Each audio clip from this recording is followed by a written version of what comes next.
It's not about your body. So you can be very tired and go to the gym and you will be able to perform amazingly, or you can be very energetic, go to the gym. Now, strength training has huge benefits for your muscle preservations and for bone density, which again has hormonal response back to stress levels, because your body understands that you are not doing something necessary for your preservation, therefore you will be more stressed, and it might not be very intuitive.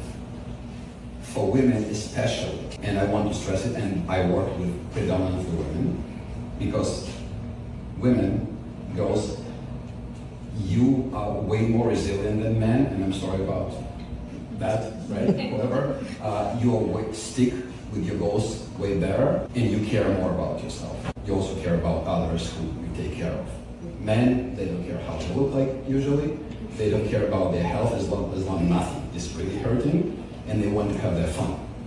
And this is why in general men are less healthy. For the bone density, we have estrogen that keeps bone density intact.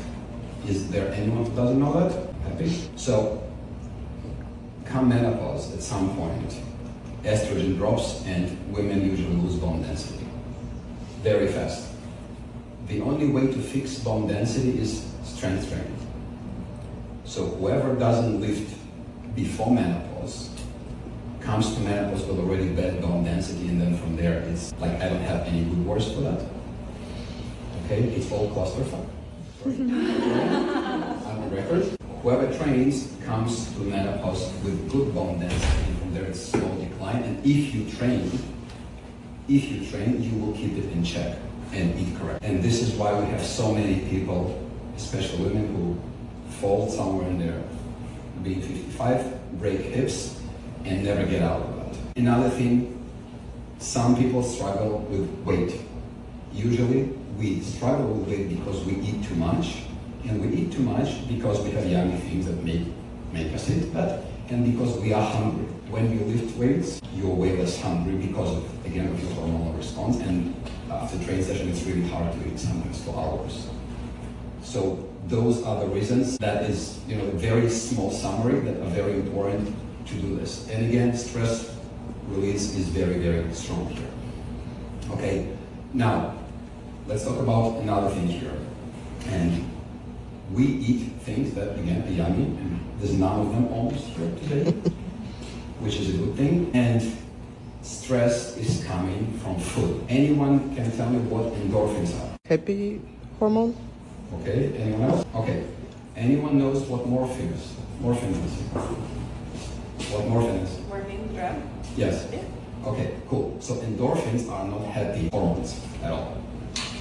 Okay, when we get hurt, our body releases endorphins to bring pain down. We usually don't feel it because when it hurts, it really hurts. And endorphins cannot overcome this in the way we release them in the amounts.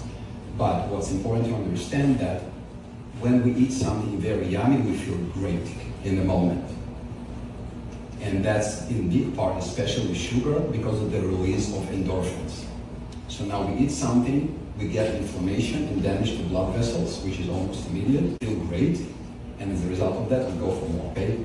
When we stop eating those things, our inflammation drops, and our stress response is going down. So the more sweets people eat, the more stress they get.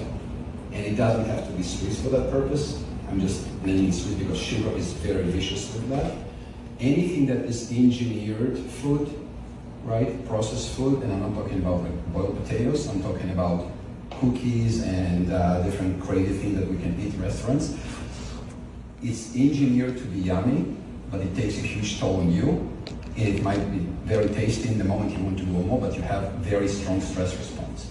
People who go to very boring diet stop being strongly stressed as a result of that, because your body feels damage, your inflammation is going down. As a result, you feel better, you have higher energy, you have better hunger control, and your hormones go to places where they should be. If it's not too late, and by the way, there's hormone therapies as well. Okay? Another thing about this, things that you like, they make you very hungry. so you eat more. And you might not get overweight, but you will not feel well in general.